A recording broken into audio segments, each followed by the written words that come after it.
কিয়ামতের আলামত জানা আমাদের জন্য এই জন্য উপকারী যে এই আলামতগুলো আমরা জানলে আমাদের ঈমান আরও মজবুত হবে। যখনই আমাদের সামনে কোনো আলামত আসবে তখন আমরা বুঝতে পারবো প্রিয় নবীর ভবিষ্যৎবাণী আসলে সত্য, আমাদের ঈমান আরও বেড়ে যাবে। সম্মানিত সুধী, কিয়ামতের কিছু আলামত যেগুলা ঘটে গেছে, যেমন চাঁদ দুই ভাগ হয়ে গেছিল। কিয়ামতের কিছু আলামত যেগুলা ঘটতেছে, যেমন মূর্খতা বেড়ে যাবে, জ্ঞান উঠে যাবে, জেনা ব্যভিচার বেড়ে যাবে।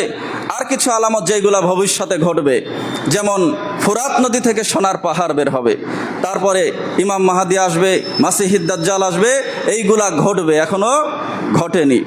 তো আজকে বড় আলামত আলোচনা করার সময় হবে না, ইনশাআল্লাহ আমি ছোট আলামত আলোচনা করব। যদি সময় কোলায় দু একটা বিষয় বড় আলামতের বলবো ইনশাআল্লাহ। ছোট আলামতের ভিতরে সর্বপ্রথম যেটা, এটাকে বড় বলা যায়, নবী সাল্লাল্লাহু আলাইহি ওয়াসাল্লামের জন্মগ্রহণ। তিনি এসেছেন মানে পৃথিবী তার শেষ সীমায় পৌঁছে গেছে, আর কোনো নতুন উম্মতের আগমন ঘটবে না, আর কোনো নবী নতুন শরীয়ত নিয়ে আসবে না, এটাই হলো সর্বশেষ যুগ। নবী করিম সাল্লাল্লাহু আলাইহি ওয়াসাল্লাম বলছেন, বুইসতু আনা ওয়াসসাআতু কাহাতাইন, আমি এবং কিয়ামত একই সাথে এসেছি।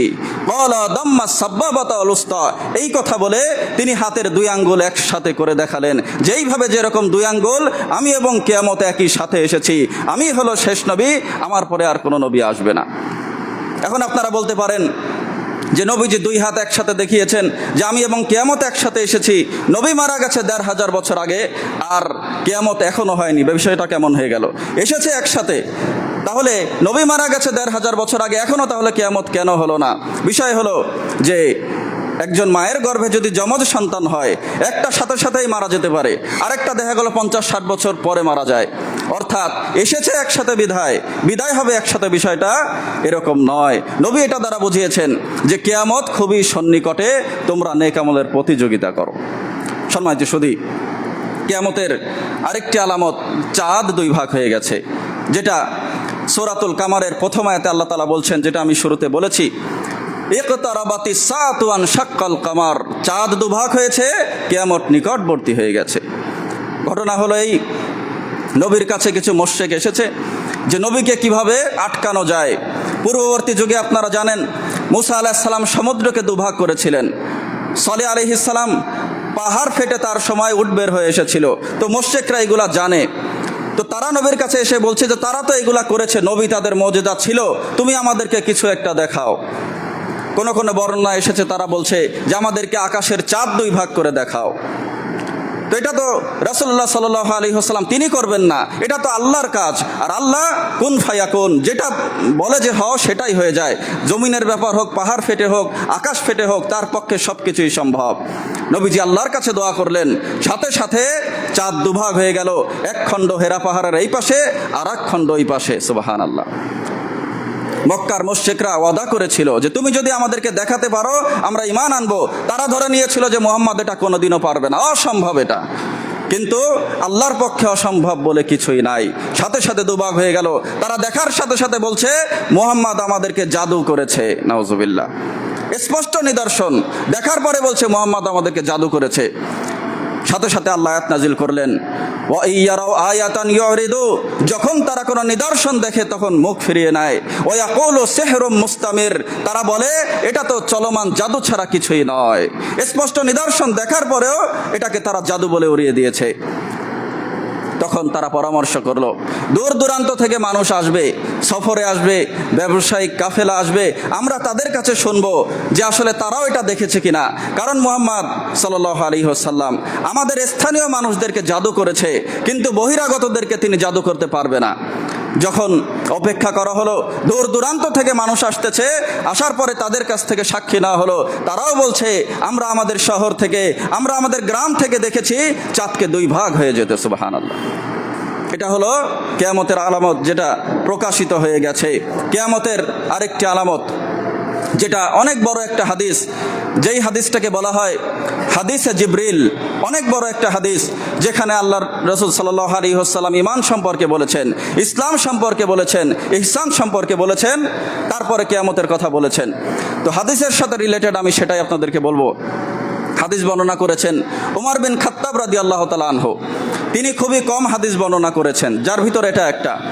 তো তিনি বলছেন, বাইনা নাহনু ইনদা রাসূলুল্লাহি সাল্লাল্লাহু আলাইহি ওয়াসাল্লাম যাতা ইয়াউমিন, একদিন আমরা নবীজির কাছে উপস্থিত ছিলাম, এমন সময় ইদ তোলা আলাইনা রাজুলুন, একজন ব্যক্তি আমাদের কাছে আসলো, শাদীদু বায়াদিস সিয়াব ও শাদীদু সাওয়াদিস শার, যার চুলগলা ছিল কুচকুচে কালো আর তার পোশাক ছিল ধবধবে সাদা। লা ইউরা আলাইহি আসারুস সাফার ওয়ালা ইয়ারিফুহু মিন্না আহাদুন, আমাদের কেউ তাকে চেনেও না, আবার তাকে দেখে বোঝাও যাচ্ছে না তিনি সফর করে এসেছেন।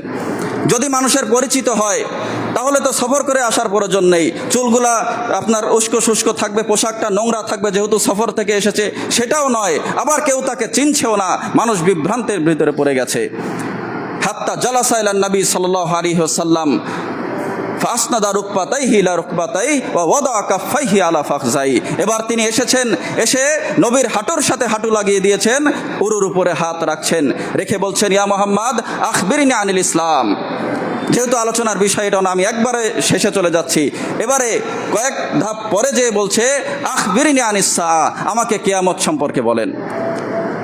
তখন নবীজি বলছেন, মাল মাসউলু আনহা বিআলামা মিনাস সাইল, এই বিষয় যাকে প্রশ্ন করা হচ্ছে সে প্রশ্নকর্তার চাইতে বেশি কিছু জানে না। দেখেন, যিনি ওহী নিয়ে এসেছেন তিনি জানে না কিয়ামত কবে হবে, যার কাছে ওহী নাজিল হয় তিনি জানেন না যে কিয়ামত কবে হবে, আর বলছে যে কিয়ামতের সালও বর্ণনা করে দিচ্ছে। সম্মানিত সুধী, তো তিনি জিবরিল আলাইহিস সালাম ছিলেন ওই লোক, তো তিনি আবার বলছেন, তাহলে কিয়ামত সম্পর্কে বলছেন না, তাহলে বলেন আখবিরনি আন আমারাতিহা, তাহলে তার আলামতগুলা বলেন। তখন নবীজি বলছেন, আনতালিদাল আমাতু রব্বাতাহা, তুমি দেখবে দাসী তার মনিবকে প্রসাব করবে, ওয়া আনতারাল হুফাতাল উরাতাল আলাতা রিয়াশা ইয়াতাতাওয়ালুনা ফিল বুনিয়ান, আর তুমি দেখবে উট ছাগলের রাখাল, খালি পায়ে রাখাল, তারা বড় বড় অট্টালিকার প্রতিযোগিতা করবে। প্রথমটা বলছে দাসী তার মনিবকে জন্ম দেবে, তো এই হাদিসের ব্যাখ্যায় ওলামাগণ বলছে, এর ব্যাখ্যা সন্তান তার পিতামাতার সাথে দাস দাসীর মতো আচরণ করবে। আবার কেউ বলছে শেষ জমানায় অনেক যুদ্ধ বিগ্রহ হবে, এই সময় ওদের নারীরা আমাদের হাতে বন্দী হবে, তাদের গর্ভে আমাদের সন্তান হবে। কিন্তু বর্তমানে দেখা যাচ্ছে সিরোগেসি নামে একটা পদ্ধতি, যেখানে অন্যের গর্ভে দম্পতির সন্তান জন্ম হচ্ছে। বিশ্বের বহু দেশে, প্রায় 12টা দেশে এই পদ্ধতি চালু আছে। যিনি এটা করেন তাকে বলা হয় সারগেট মাদার। অন্যের ভ্রূণ নিজের গর্ভে রেখে টাকার বিনিময়ে সন্তান জন্ম দিচ্ছে। তো এই বিষয়ে ওলামারা এখনো বাংলাদেশের একজন বলেছেন, তবে জানি না আর কে কে বলেছেন, হতে পারে এই হাদিসের বিশ্বনবী যে ভবিষ্যৎবাণী করেছেন এটাই সেটা হতে পারে, আল্লাহু আলাম। তারপরে নবীজি বলছেন, ও আনতারাল হুফাতাল উরাতাল আলাতা রিয়াশা ইয়াতাতাওয়ালুনা ফিল বুনিয়ান, তুমি দেখবে খালি পায়ে দরিদ্র শ্রেণীর রাখালেরা বড় বড় অট্টালিকার প্রতিযোগিতা করবে। আপনি দরিদ্র মানুষ, কষ্ট করে অট্টালিকা করেন, কোনো সমস্যা নেই। আপনি দিনরাত পরিশ্রম করেন, আপনি একটা বাড়ি কেন 10টা বাড়ি কেনেন, কোনো সমস্যা নেই। কিন্তু কিছুই ছিল না, রাতারাতি বড়লোক হালাল পন্থায় হওয়া যায় না। যশোরে, আপনারা অনেকে যশোরের বাসিন্দা জানেন, ছোট একটা ওষুধের দোকান ছিল, কয়দিনের ভিতরে 100 কোটি টাকার মালিক, বড় 5 স্টার হোটেল করেছে। মাইকের সামনে বক্তব্য দিত যে মাদক মুক্ত বাংলাদেশ গড়তে হবে, তার হোটেলের ভিতরে মাদক বিক্রয় করা হতো। দেখেন আজকে পড়ে গেছে। এটা তো দুনিয়ার পড়া, আর কিয়ামতের দিন চিরস্থায়ী অনন্তকাল যখন পড়বে তখন সে বুঝবে কত ধানে কত চাল। সম্মানিত সুধী, আরো বহু ঘটনা রয়েছে। আপনার এসপিডিসির পিয়ন, তারাও বড় বড় অট্টালিকা করেছে, ভাত পেত না দুবেলা, বড় বড় বিশাল বিশাল অট্টালিকা করেছে। কে বলবে? বলার কেউ নেই। আমরাই তো তাদেরকে ভোট দিয়ে জয়যুক্ত করছি, তাদের পিছনে দৌড়াচ্ছি, সামান্য একটা পদের লোভে অথবা একটা চাকরির লোভে। সম্মানিত সুধী, বিশ্বনবী সেটাই ভবিষ্যৎবাণী করেছেন। তারপরে নবীজি বলছেন, লা তাকুমুস সাআতু হাত্তা ইউবাসা দাজ্জালুনা কাযযাবুনা কারীবুম মিন সালাস, ততক্ষণ কিয়ামত হবে না যতক্ষণ 30 জন ভণ্ড নবীর আবির্ভাব ঘটবে। কুল্লুহুম ইয়াজউমু আন্নাহু রাসূলুল্লাহ, তাদের প্রত্যেকেই বলবে আমি আল্লাহর রাসূল, অথচ নবী সর্বশেষ নবী, নবী মুহাম্মদ সাল্লাল্লাহু আলাইহি ওয়াসাল্লাম বিদায় হজ্জের ভাষণে মানুষ যাতে বিভ্রান্ত না হয় তিনি আবার সতর্ক করে গেছেন, ইয়া আইয়ুহান নাস, হে মানুষেরা, আমার পরে আর কোনো নবী আসবে না, ওয়ালা উম্মাতা বাদাকুম, আর কোনো নতুন উম্মতের প্রশ্নও আসে না। বারবার বলে গেছেন আমি শেষ নবী, আর কোনো নবী আসবে না। কিন্তু তার যুগেই বহু ভণ্ড নবীর আবির্ভাব ঘটেছে। মুসাইলামা কাযযাব বলেন, মুক্তারাস সাকাফি তারপরে সাজা বিনতে হারেসা, এরকম বহু ভণ্ড নবীর আবির্ভাব তখন ঘটেছিল নিকটবর্তী অতীতে।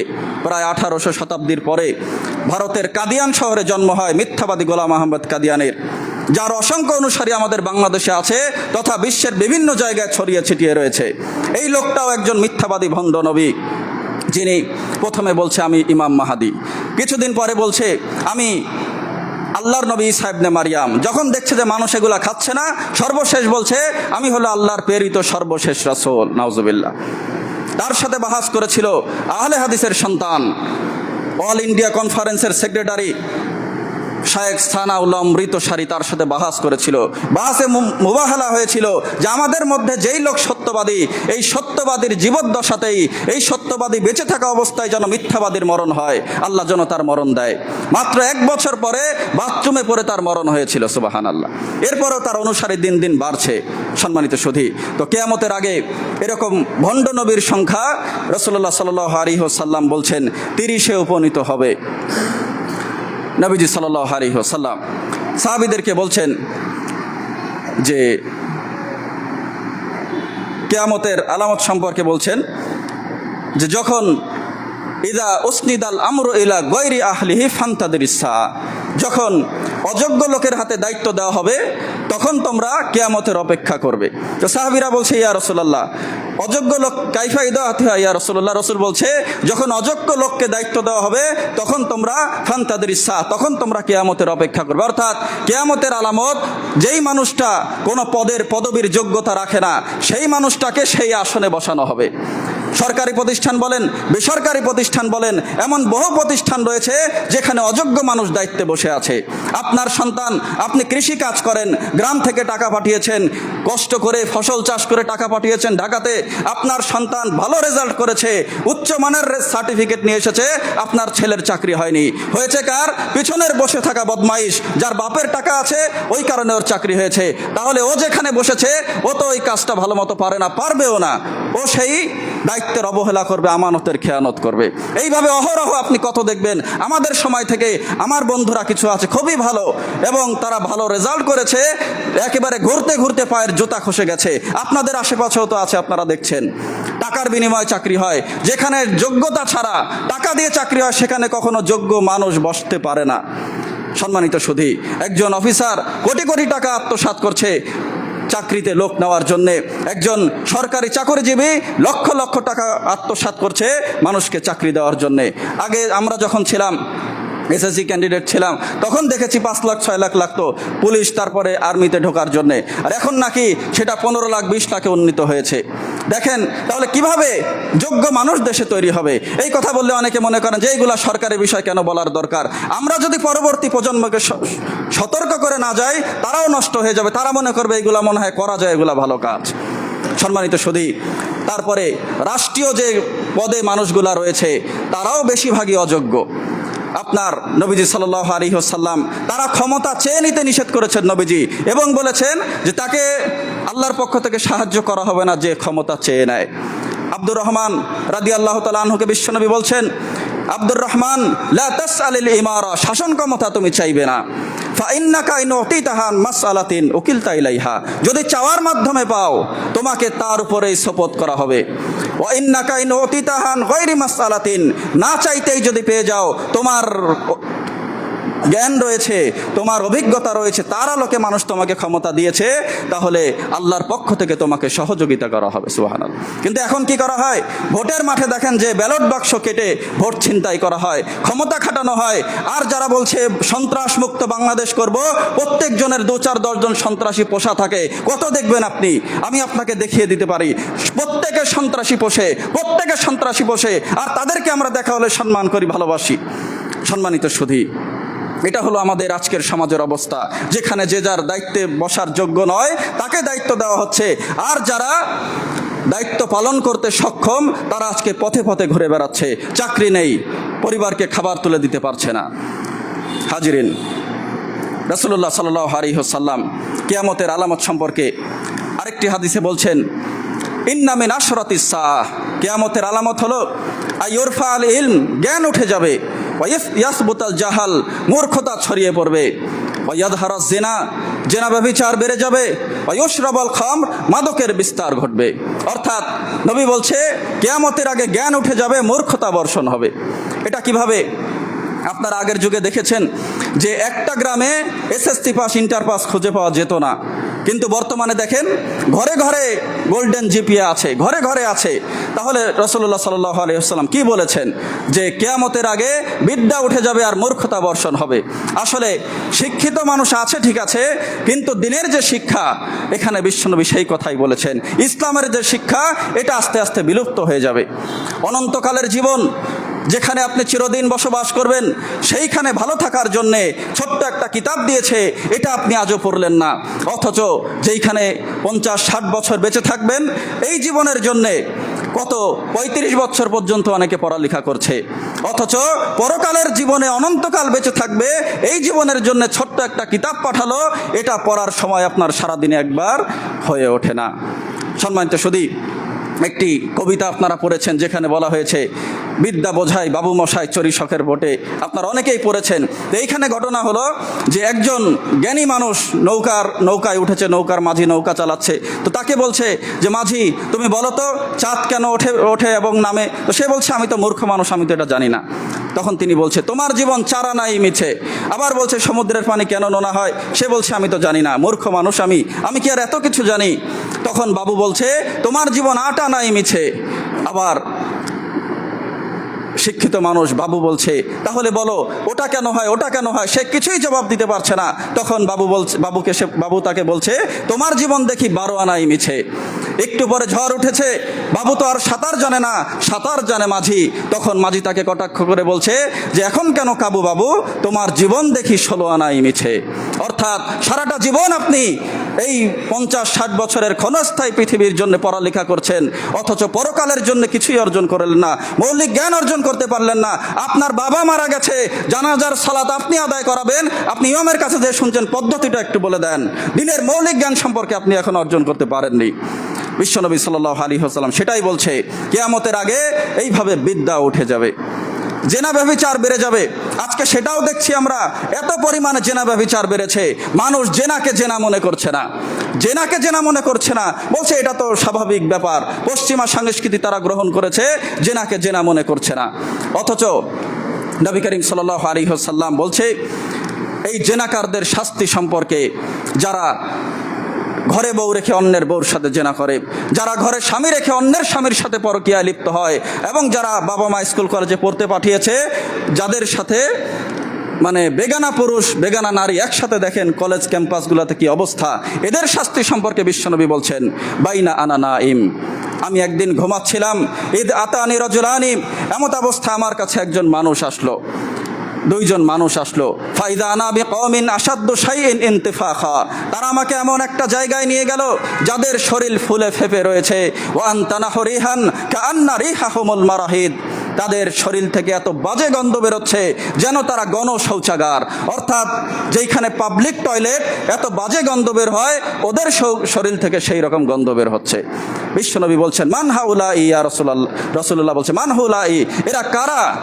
জবাবে তারা নবীকে বলছে হাউলা ইজ্জানুনা ওয়াজ জাওয়ানি, এরা হলো জেনাকার এবং জেনাকারিনী।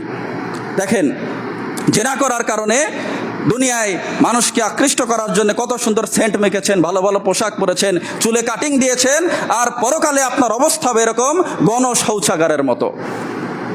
সম্মানিত সুধী, এই যে জেনা বেড়ে গেছে, গতদিন আমি এই হাদিসটা বলেছিলাম, আবারও বলছি, বেপর্দা নারীর কারণে জেনা ব্যভিচার আস্তে আস্তে বেড়ে যাচ্ছে। কারণ একটা মেয়ে যখন নিজের শরীর প্রদর্শন করবে, তখন পুরুষ তার পিছু নেবে, এটাই কিন্তু স্বাভাবিক।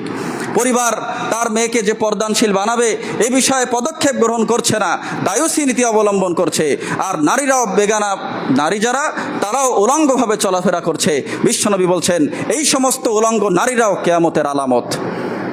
রাসূলুল্লাহ সাল্লাল্লাহু আলাইহি ওয়াসাল্লাম বলছেন সিনফানি মিন আহলিন নার লাম আরাহুমা, দুই ধরনের মানুষ যারা জাহান্নামী হবে আমি তাদেরকে দেখিনি। কওমুম মাহুম সিয়াতুন কাদনাবিল বাকার ইয়াদরিবুনা বিহান নাস, এক শ্রেণীর মানুষ যাদের হাতে থাকবে গরুর লেজের মতো লাঠি, এটা দিয়ে তারা মানুষকে প্রহার করবে। অনিসাউন, আর হলো সেই নারী কাসিয়াতুন আরিয়াতুন, যারা কাপড় পরার পরে উলঙ্গ থাকবে। কাপড় পরে থাকবে কিন্তু শরীর বোঝা যাবে পরে আছে কাপড় কিন্তু আসলে তারা উলঙ্গ। মুমিলাতুন মাইলাতুন, তারা নিজেরা পুরুষের দিকে আকৃষ্ট হবে আর পুরুষকে নিজের দিকে আকৃষ্ট করবে। লা ইয়াদখুলুনাল জান্নাহ, তারা জান্নাতে ঢুকতে পারবে না। ওয়ালা ইয়াজিদুনা রিহাহা, জান্নাতে তো তারা ঢুকতে পারবেই না, বরং জান্নাতের ঘ্রাণও এদের নাক পর্যন্ত আসবে না। সম্মানিত সুধী, এই কারণে বেপর্দা নারী কিয়ামতের আলামত। আমাদের ঘরেই যেন সেই কিয়ামতের আলামত না থাকে। আমাদের স্ত্রী, আমাদের সন্তান, আমাদের বোন, তারা যেন সকলেই পর্দানশীল হয়, এ বিষয়ে আমাদেরকে সদৃঢ় পদক্ষেপ গ্রহণ করতে হবে। আপনি আপনার সন্তানকে ভালোবাসেন, সে পর্দানশীল হতে চায় না, ভালোবাসে আপনি তাকে ছাড় দিয়েছেন। আপনার ওই ভালোবাসার সন্তান যেদিন জাহান্নামে যাবে সেদিন কেমন হবে? সাথে আপনাকে নিয়ে সে জাহান্নামে যাবে, কারণ আপনি দায়ুস। সম্মানিত সুধী, রাসূলুল্লাহ সাল্লাল্লাহু আলাইহি ওয়াসাল্লাম বলছেন কিয়ামতের আরেকটি আলামত সম্পর্কে, ইন্না মিন আশরাতিস সাআ, কিয়ামতের আলামত হলো যে মানুষ মসজিদ নিয়ে গর্ব করবে। ইয়াতাবাহান নাসু ফিল মাসাজিদ, মসজিদ নিয়ে গর্ব করবে। এটা আবার কিভাবে হয়? বাস্তব প্রমাণ আমি দেখেছি। সম্ভবত জিগরগাছার ওইদিকে রাস্তার এই পারে একটা মসজিদ, কমিটির সাথে গ্যাঞ্জাম, রাস্তার ওই পারে আরও একটা মসজিদ করেছে। অন্য মসজিদে এসি আছে, আমারও লাগাতে হবে। অন্যরা দোতলা করেছে, আমার এলাকায় 3 তলা করব, কিন্তু ফজরের নামাজে সে আসতে পারে না। হাজিরিন, মসজিদ মানুষ করবে ইবাদত করার জন্যে, নিয়ত হবে এটা, কিন্তু মসজিদ করছে আরেকজনের সাথে গর্ব করার জন্যে। মসজিদে এতটা লাইটিং করছে, জাঁকজমক করছে, সামনে মক্কার ছবি, মদিনার ছবি, বিভিন্ন লেখা, ঢুকে মনে হচ্ছে যে কমিউনিটি সেন্টারে এসেছি। অথচ উমর বিন খাত্তাব এইভাবে মসজিদকে চাকচিক্য করতে নিষেধ করেছেন। মসজিদ হবে সিম্পল। তৎকালীন সময়ে হাদিসে এসেছে যে মসজিদ ছিল ছাপরার, অথবা আপনি দালান করেন, এতে কোনো সমস্যা নেই, কিন্তু অধিক চাকচিক্য, অধিক লাইটিং, ঝাড়বাতি লাগাবেন। বহু মসজিদে এরকমটা আছে। মসজিদে ঢুকলে আপনি যে ইবাদতে মনোনিবেশ করবেন এটা আসলে সেইভাবে হয় না। এই কারণে আনাস বিন মালিক রাদিয়াল্লাহু তাআলা আনহু বলছে যে কিয়ামতের আগে এমন সম্প্রদায়ের আবির্ভাব ঘটবে যারা মসজিদ চাকচিক্য করবে কিন্তু ইবাদতের মাধ্যমে মসজিদ আবাদ করবে না। সুতরাং আমাদের সকলের নিয়ত হবে, যদি আমরা মসজিদ করি, সেই মসজিদ যেন হয় শুধুমাত্র আল্লাহ তাআলার সন্তুষ্টির জন্যে। তারপরে রাসূলুল্লাহ সাল্লাল্লাহু আলাইহি ওয়াসাল্লাম বলছে কিয়ামতের আগে আমার উম্মতের বহু সংখ্যক মানুষ মূর্তি পূজায় লিপ্ত হওয়ার আগ পর্যন্ত, মুশরিকদের সাথে মিলে যাওয়ার আগ পর্যন্ত কিয়ামত সংগঠিত হবে না। অর্থাৎ মুসলমানরা মূর্তি পূজা করবে এবং মুসলমানরা মুশরিকদের সাথে মিলে যাবে। এটা আবার কিভাবে হয় আপনাদেরকে আমি বোঝাই। একটা জড়বস্তু, যেই জিনিস কথা বলতে পারে না, এই জিনিসকে সম্মান করা, সালাম দেওয়া, এই জিনিসের সামনে ফুল দেওয়া, এটা কাদের সংস্কৃতি? মুসলমানদের, মুশরিকদের সংস্কৃতি। আপনার সন্তান প্রতিদিন সকালে যে পতাকাকে সালাম দিচ্ছে, আমাদের সময় শারীরিক শিক্ষা ক্লাসে 20 মার্ক হাতে রাখা হতো। টিচার বলতো যে 21শে ফেব্রুয়ারিতে ওই খাম্বায় ফুল দিতে আসতে হবে, না হয় 20 মার্ক কাটা যাবে। 90% মুসলমানের দেশ বলা হয়, আমাকে জোর করে পূজা করানো শেখানো হচ্ছে। সম্মানিত সুধী, আপনার আমার সন্তানের নাম্বার কেটে দেওয়া হয় খাম্বায় ফুল না দিলে। এটা হলো মুসলমান আস্তে আস্তে মুশরিকদের সাথে মিলে যাচ্ছে। নীরবতা পালন করছে 2 মিনিট, এটাও হিন্দুদের সংস্কৃতি। 40 পালন করছে, এটাও হিন্দুদের সংস্কৃতি। হাতে তাবিজ পড়ছে, এটাও হিন্দুদের সংস্কৃতি। বিশ্বনবী সাল্লাল্লাহু আলাইহি ওয়াসাল্লাম সেটাই বলছে যে আস্তে আস্তে বহু সংখ্যক আমার উম্মতের মানুষ এইভাবে হিন্দুদের সাথে মিলে যাবে। সম্মানিত সুধী, কিয়ামতের আরেকটি আলামত রাসূলুল্লাহ সাল্লাল্লাহু আলাইহি ওয়াসাল্লাম বলছে কিয়ামতের আগে মানুষের ধনসম্পদ এত বেড়ে যাবে যে মানুষ যাকাতের মাল দিবে এরকম লোক খুঁজে পাবে না। এত পরিমাণ ধনী হয়ে যাবে মানুষ, যাকাতের সম্পদ বিলি করবে এমন মানুষ পাবে না। এই ঘটনা একবার ঘটেছে, ওলামাগণ বলছে কিয়ামতের আগে আরও একবার এই ঘটনার আবির্ভাব হবে ইমাম মাহাদির সময়ে। আর আগে যেটা ঘটে গেছে সেটা হলো খলিফা দ্বিতীয় উমার, যাকে বলা হয় উমার ইবনে আব্দুল আজিজ, যাকে ইসলামের দ্বিতীয় উমার বলা হয় এবং তাকে বলা হয় ইসলামের প্রথম মুজাদ্দিদ অর্থাৎ সংস্কারক উমার ইবনুল আব্দুল আজিজ। তার জমানায় মাত্র 39 বছর বেঁচে ছিলেন তিনি। তো এমনভাবে তিনি তার রাষ্ট্র পরিচালনা করেছেন, মানুষ এতটা সচ্ছল হয়ে গেছিল যে জাকাতের মাল দিবে এমন মানুষ খুঁজে পাওয়া যেত না। তার দুনিয়া বিমুখতা এমন ছিল, আমি আপনাদেরকে বলি, দেখেন ঘটনা যে 39 বছর বয়স, 13টা পুত্র সন্তান, এই মত অবস্থায় তিনি মৃত্যু শয্যায় রয়েছে। এসেছে রাজ্যের সেনাপতি মাসলামা, আসার পরে বলছে, হে আমিরুল মুমিনিন, নিজের জন্য তো কিছুই করলেন না, সন্তানের জন্য কিছুই রেখে গেলেন না, সম্পদ থেকে সবসময় তাদেরকে দূরে রেখেছেন। আপনি যদি বলেন কিছু সম্পদের ব্যবস্থা করে দিতাম, আপনি যদি বলেন তাদের জন্য আমি অভিভাবকের ব্যবস্থা করে দিতাম। উমর ইবনে আব্দুল আজিজ বলছে, আমাকে উঠে বসাও।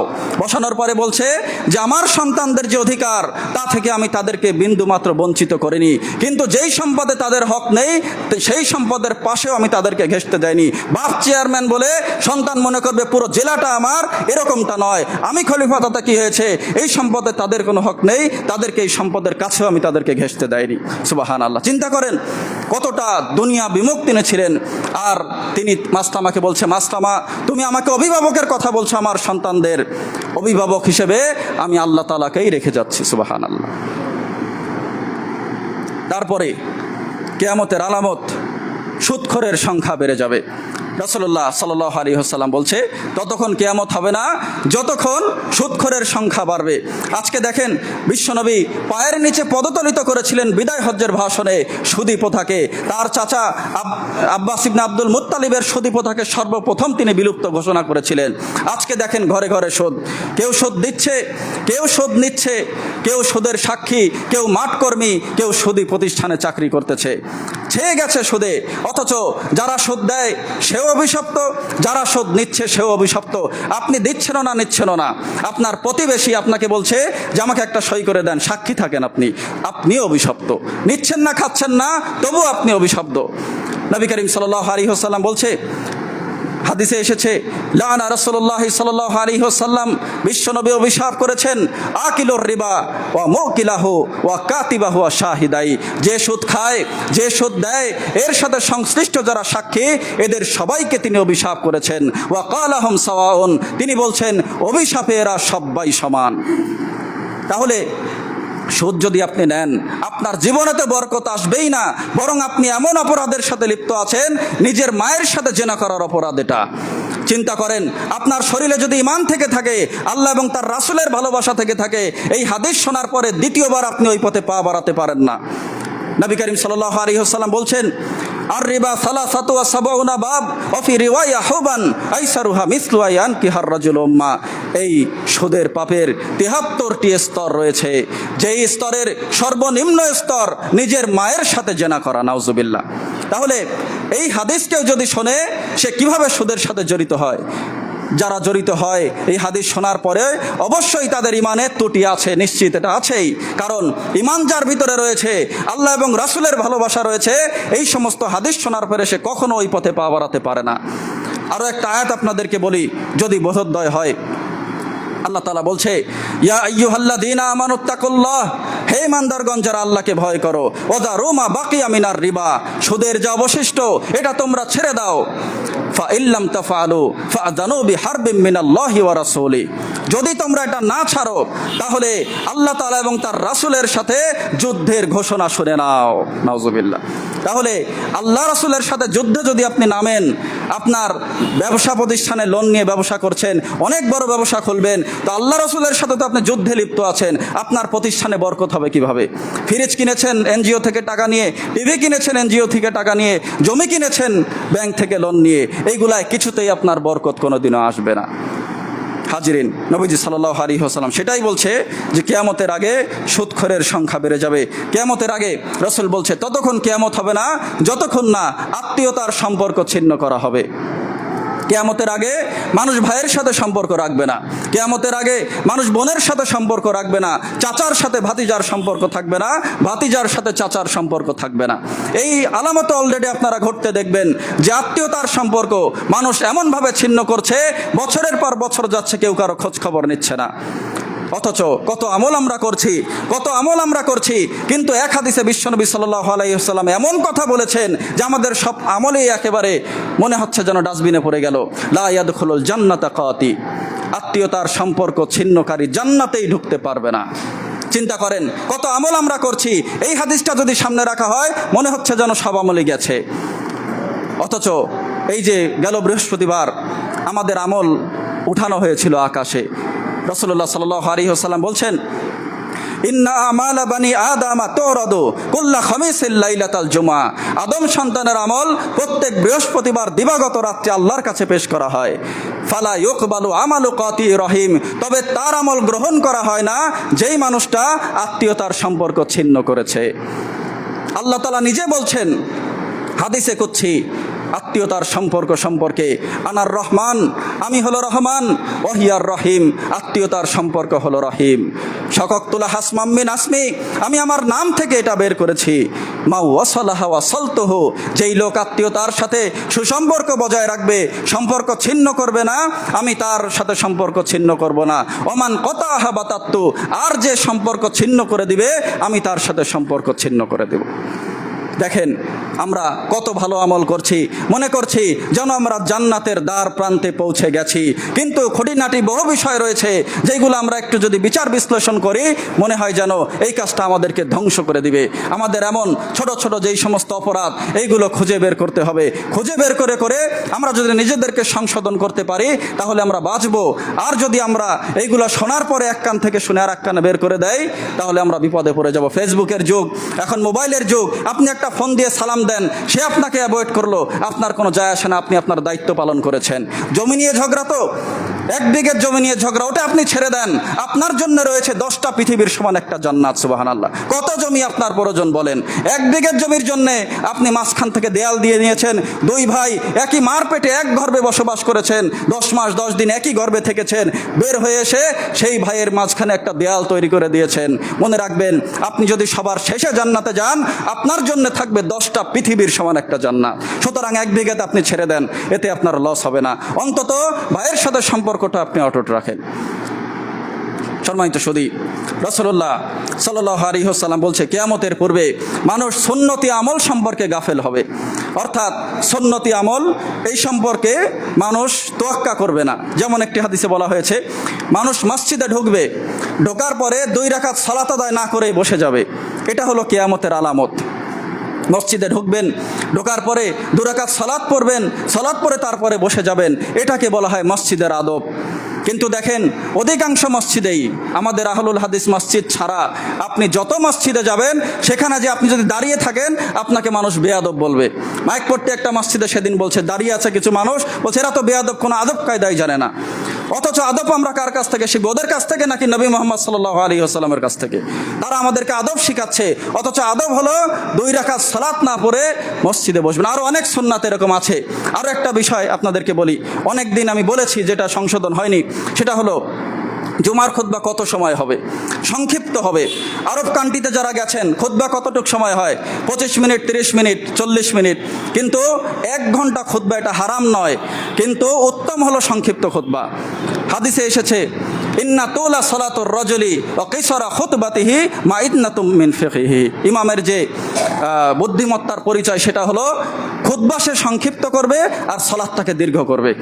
তো আমরা যদি এই জিনিসটা ছাড় দেই, তাহলে আমরা যদি উত্তমটা গ্রহণ না করি তাহলে কারা উত্তমটা গ্রহণ করবে? তো আমি বলেছি কমিটির যারা আছে তাদেরকে আবারও দৃষ্টি আকর্ষণ করছি, জুমার খুতবা যেন সংক্ষিপ্ত করা হয়।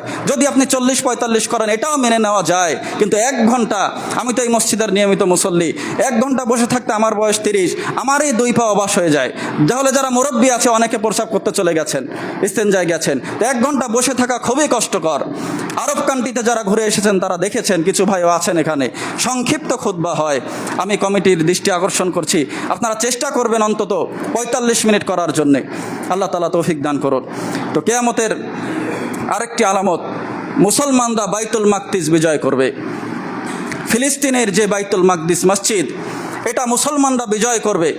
রাসূলুল্লাহ সাল্লাল্লাহু আলাইহি ওয়াসাল্লাম বলছে কিয়ামতের পূর্বে তোমরা 6টা জিনিস গণনা করো, 6টা জিনিস গুনো, এই 6টা জিনিস হবেই যার একটা মুসলিমরা বাইতুল মাকদিস বিজয় করবে। আর বিশ্বনবী সাল্লাল্লাহু আলাইহি ওয়াসাল্লামের এই ভবিষ্যৎবাণী উমর বিন খাত্তাবের শাসনামলে 16 হিজরি সনে আল্লাহ তাআলা কবুল করেন। সুবহানাল্লাহ। ঘটনা এসেছে যে উমর বিন খাত্তাব বিভিন্ন জায়গায় সেনাবাহিনী পাঠিয়েছে।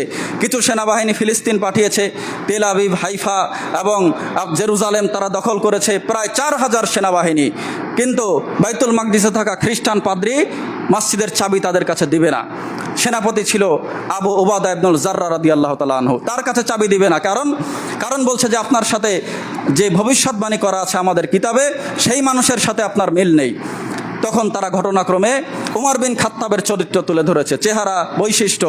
তখন পাদ্রীরা বলছে, হ্যাঁ, এই হলো সেই মানুষ যার হাতে বাইতুল মাকদিস বিজয় হবে, তাকে চিঠি পাঠান, ডেকে নিয়ে আসেন। চিঠি গেল উমর বিন খাত্তাব রাদিয়াল্লাহু তাআলা আনহুর কাছে।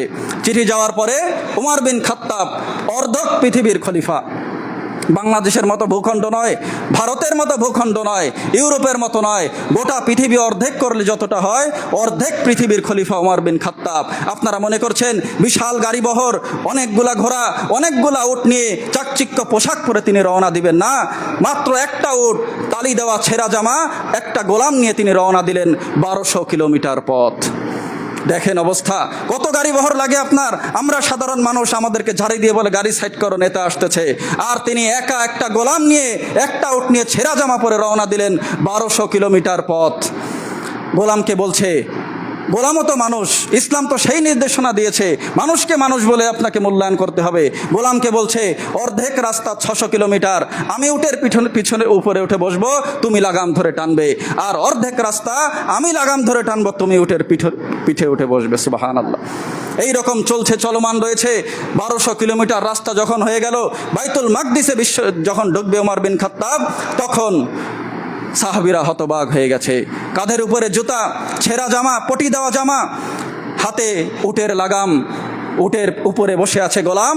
উমর বিন খাত্তাব রশি ধরে টানছে। আবু উবাদা ইবনুল জাররা দৌড়ে এসে বলছে, ইয়া আমিরুল মুমিনিন, আমরা চাই যে আপনাকে দেখে আমরা গর্ব করব, আপনার এই অবস্থা। তিনি হতভম্ব হয়ে গেছে যে আমাদের নেতা আসতেছে, আমরা গর্ব করব, কিন্তু আপনি এই অবস্থায় এসেছেন। তখন তিনি বলছে, আবু উবাদা ইবনুল জাররা, শুনে রাখো, আমরা ছিলাম অপমানিত, আমরা ছিলাম লাঞ্ছিত, আল্লাহ তাআলা আমাদেরকে সম্মানিত করেছে।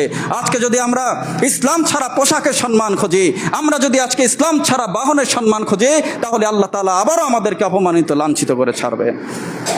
সুবহানাল্লাহ। দেখেন আদর্শ কাকে বলে। তারা আমাদেরকে মানবতা শিখায়, মুসলিমদেরকে তারা মানবতা শিখায়, মানুষের অধিকার শেখায়। অধিকার তো শিখিয়েছে মুসলিমরা। সম্মানিত সুধী, কিয়ামতের আরেকটি আলামত, আরও 2টা আলামত আছে, কয়েকটি আলামত আছে, আমি দ্বিতীয় অংশে আলোচনা করব ইনশাআল্লাহ। প্রথম অংশের আলোচিত বিষয়, আল্লাহ তাআলা আমাদের সকলকে আমল করার তৌফিক দান করুন। আল্লাহুম্মা আমিন। ওয়া আখিরি দাওয়ানা আলহামদুলিল্লাহি রাব্বিল আলামিন।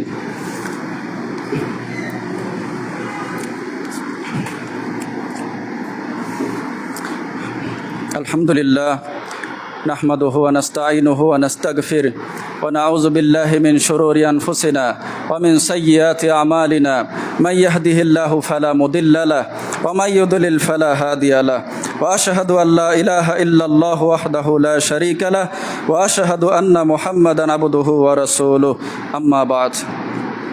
সম্মানিত সুধী, রাসূলুল্লাহ সাল্লাল্লাহু আলাইহি ওয়াসাল্লাম কিয়ামতের আরেকটি আলামত সম্পর্কে বলছে, কিয়ামতের আগে মানুষ শুধু পরিচিত লোকদেরকেই সালাম দিবে, যাকে চেনে তাকেই সালাম দিবে, যাকে চিনে না তাকে সালাম দিবে না। অথচ সালাম হলো এমন একটা সম্ভাষণ যেটা আপনি নির্বিশেষে, ধনী দরিদ্র, ছোট বড় নির্বিশেষে আপনি এই সালামের প্রচলন ঘটাবেন। এটা নবী করিম সাল্লাল্লাহু আলাইহি ওয়াসাল্লাম বলছেন, তুতাইমুত তাআম ওয়া তাকরাউস সালাম আলা মান আরাফতা ওয়া মান লাম তারিফ। তুমি মানুষকে খাদ্য খাওয়াবে, আর যাকে চেনো না সকলকে নির্বিশেষে তুমি সালাম প্রদান করবে।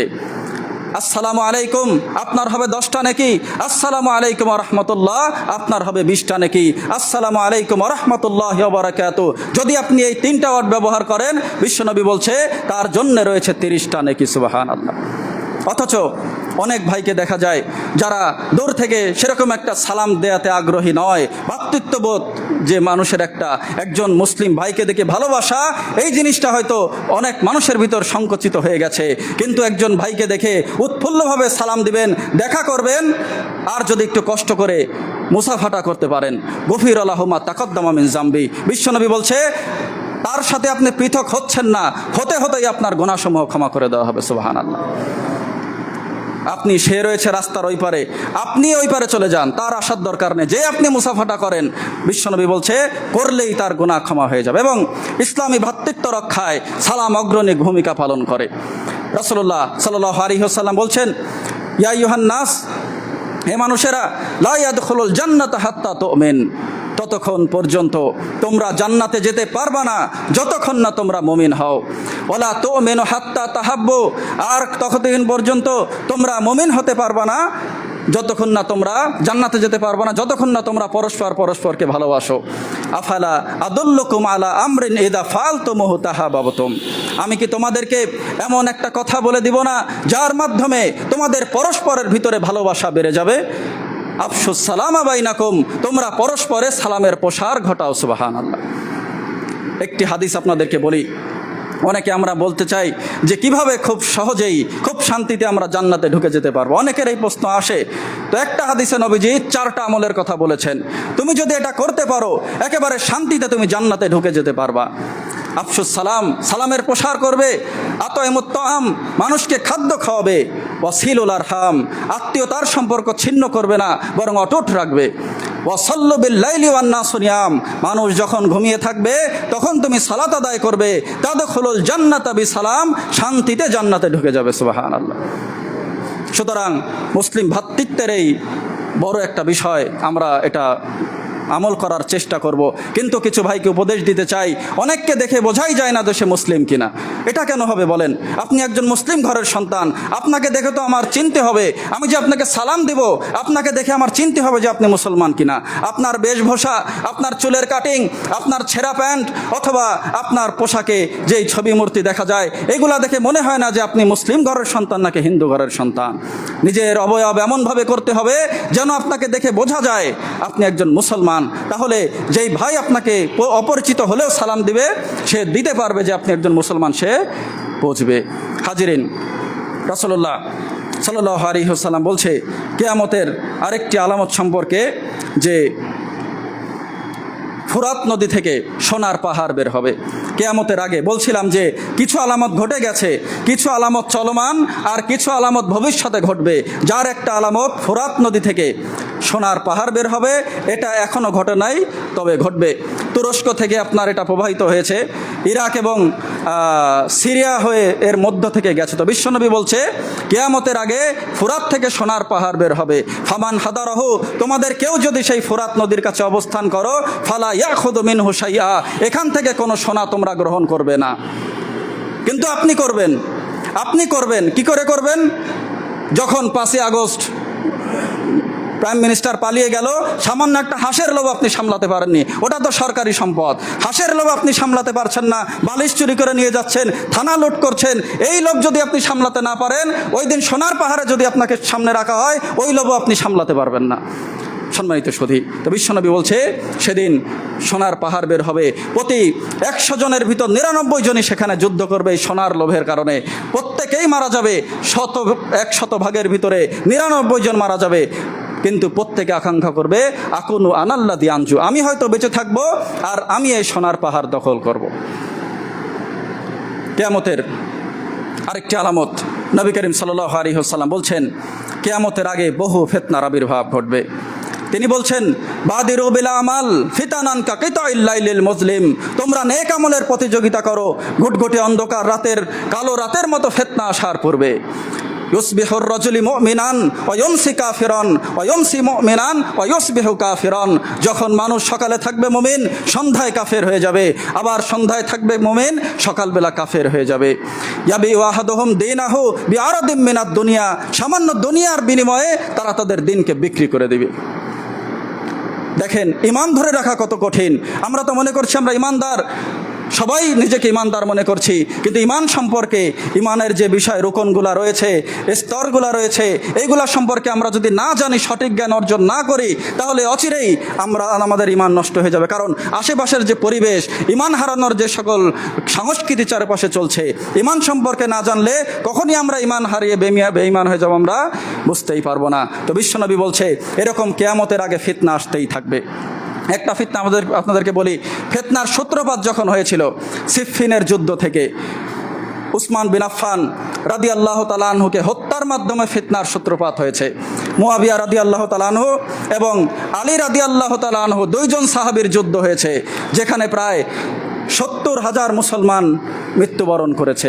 কিন্তু কোনো সাহাবী চায়নি যে ইসলামের ক্ষতি হোক, মানুষের ক্ষতি হোক। কিন্তু ফিতনা যখন আসে তখন জ্ঞানীর জ্ঞান বন্ধ হয়ে যায়। ফিতনা যখন আসে মানুষের বিবেক নষ্ট হয়ে যায়। তারা বুঝে উঠতে পারছিল না কোন পক্ষ নিয়ে তারা যুদ্ধ করবে। কিন্তু উসমান বিন আফফানকে যারা হত্যা করেছিল, এই কুচক্রী মহল, তাদের চক্রান্তে তারা কারোরই আনুগত্য করতো না।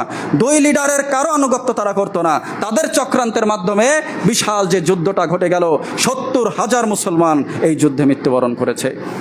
আলী রাদিয়াল্লাহু তাআলা আনহু তিনি এই যুদ্ধের ফলাফল দেখে বলছে, আফসোস করছে যে হায় আল্লাহ, আমি যদি 20 বছর আগে পৃথিবী থেকে বিদায় নিতাম তবে সেটাই আমার জন্য উত্তম হতো। কেউ চায়নি এই যুদ্ধের এই সংঘাত। আর দেখেন এখন বর্তমান ফিতনা আসতেই আছে। এত ফিতনা বেড়ে গেছে, একজন মানুষ হিন্দু থেকে মুসলমান হয়েছে, এখন সে এবার এসে দেখে হানাফি, মালিকি, শাফি, আহলে হাদিস, আহলে কোরআন, এখন সে কোথায় যাবে বলেন? হিন্দু থেকে মুসলিম হয়েছে, এখন দেখা ইসলামে দল আর দল। কিন্তু ইসলামে যত দলই থাকুক না কেন, এতে আপনার কোনো চিন্তার কারণ নেই। কারণ একটা পাখির উদাহরণ আপনাদেরকে দেই। একটা পাখি যখন ডালে ঝুলে, অনেক বড় একটা গাছ সেই ডালে সে ঝুলছে, ডালটা ভেঙে যেতে পারে কিন্তু সে ভয় পায় না। কেন? কারণ তার ভরসা তার ডানার উপরে। কারণ ডালটা ভেঙে গেলে সে ডানা দিয়ে উড়ে যেতে পারবে। একজন মুসলমান যখন দেখবে ইসলামে প্রচুর দলাদলি ঘটতেই আছে, তখন সে নিরাশ হবে না। কারণ তার সেই পাখির ডানার মতো দুইটা জিনিস আছে, কিতাব আল্লাহ ও সুন্নাত রাসূলুল্লাহ। একটা হলো আল্লাহর কিতাব, আর একটা হলো রাসূলের সুন্নাহ। নবীজি বলেছেনই যে কিয়ামতের আগে মুসলিমরা বিভিন্ন দলে বিভক্ত হয়ে যাবে, এবং তার সমাধানও তিনি দিয়ে গেছেন। তিনি বলছেন, লা ইয়াতিয়ান্না আলা উম্মতি মা আতা আলা বানি ইসরাঈল হাযওয়ান নালি বিন নাল। বানি ইসরাইলরা যেই অবস্থার সম্মুখীন হয়েছিল, আমার উম্মতের এরাও এরকম অবস্থায় পতিত হবে। অতাফতারিকো, বানি ইসরাইলরা 72 ফেরকায় বিভক্ত হয়ে গেছিল, আর আমার উম্মত 73 ফেরকায় বিভক্ত হয়ে যাবে। কুল্লুহুম ফিন্নার, প্রত্যেক ফেরকা জাহান্নামে চলে যাবে, ইল্লা মিল্লাতা ওয়াহিদা, মাত্র একটা ফেরকা ছাড়া। সাহাবীরা আগ্রহ ভরে জিজ্ঞাসা করছে, ইয়া রাসূলুল্লাহ, তারা কারা? নবীজি বলছেন, মা আনা আলাইহি ওয়া আসহাবি, আমি এবং আমার সাহাবীরা যার উপরে আছি, এটাই হলো সেই মুক্তিপ্রাপ্ত দল। সুবহানাল্লাহ। তাহলে আপনি বিশ্বাস করেন, ওই সময় হানাফি মাযহাব ছিল না, ওই সময় শাফি মাযহাব ছিল না, ছিল না ফাজাইলে আমলের মতো কিতাব, আর ছিল না মুকসিদুল মুমিনিনের মতো বই। আকাশ থেকে ওহী নাজিল হতো, আর নবীর সুন্নাহ সাহাবীরা অর্জন করতেন। আর বিশ্বনবী বলছে, যারা হকপন্থী দল, আমি এবং আমার সাহাবীদের উপর যারা থাকবে, এই যে আমরা যার উপরে আছি, তারাই হলো হকপন্থী দল। হানাফি মাযহাব, ইমাম আবু হানিফা যেটা দিয়েছে, এটা আমরা গ্রহণ করব যতটা কোরআন এবং হাদিসের সাথে মিলে। কারণ যাদের নামে মাযহাব তৈরি হয়েছে, তারা নিজেরাই বলে গেছে, ইদা রাআইতা কালামি খালিফুল হাদিস। ইমাম শাফি বলছে, যদি আমার কোনো কথা দেখো তোমরা হাদিসের বরখেলাপ, ফা'মালু বিল হাদিস, তোমরা হাদিসের উপরে আমল করবা। ওয়াদরিবু বিকালামিহিল হাইদ, আমার কথাকে দেয়ালে ছুঁড়ে মেরে দিবা। ইমাম আবু হানিফা রাহিমাহুল্লাহ বলছেন যে, ইদা সাহহাল হাদিস ফাহুয়া মাযহাবুন, যদি কোনো সহিহ হাদিস পাও জেনে নিও সেটাই আমার মাযহাব। সুতরাং এত মত এবং এত মতের ভিড়ে আমরা যদি হকপন্থী দল পেতে চাই, অবশ্যই আমাদেরকে কোরআন এবং হাদিসের উপরে আমল করতে হবে।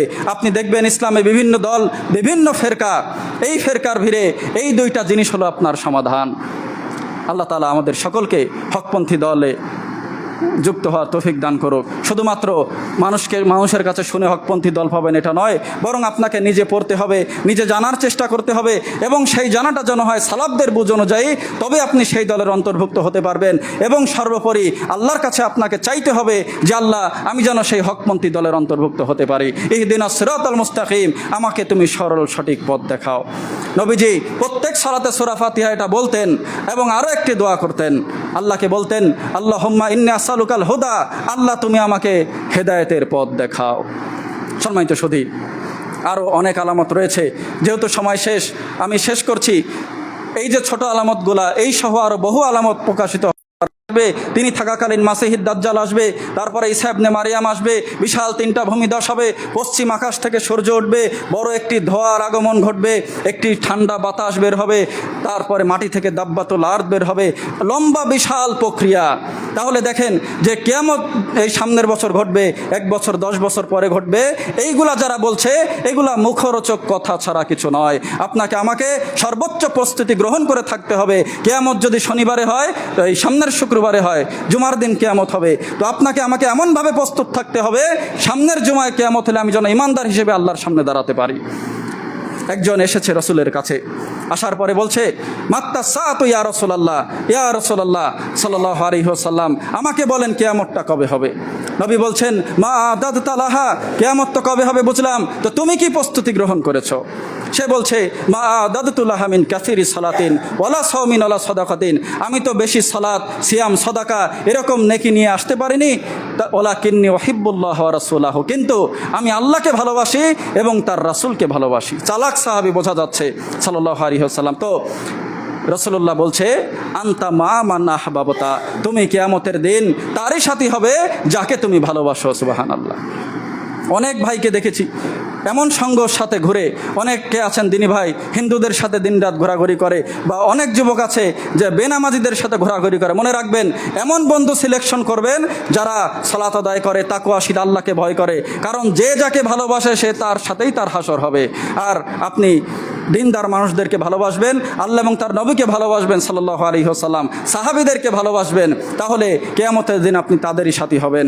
আর ভালোবাসা বলতে মুখের ভালোবাসা আপনাকে নাজাত দিতে পারবে না, বরং ভালোবাসা বলতে আল্লাহর আদেশ আপনাকে মানতে হবে আর রাসূলের অনুসরণ আপনাকে করতে হবে, তবেই আপনি সেই ভালোবাসার মূল্যায়ন করতে পারবেন।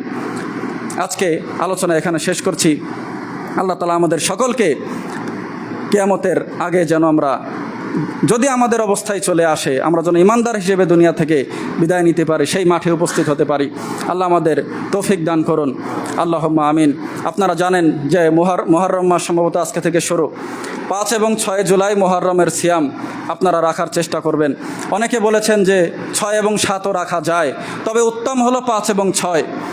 এটা এমন ফজিলত পূর্ণ একটা সিয়াম। নবীজি বলছেন যে আফদালু সিয়ামি বাদা রমাদান শাহরুল্লাহিল মুহাররম, ফরজ সিয়ামের পরে সবচাইতে ফজিলতপূর্ণ উত্তম যে সিয়াম সেটা হলো মুহররমের সিয়াম। আপনারা স্মরণে রাখবেন, এটা যেন মিস হয়ে না যায়। আল্লাহ তাআলা তৌফিক দান করুন, আল্লাহুম্মা আমিন। ওয়া আখিরি দাওয়ানা আনিল হামদুলিল্লাহি।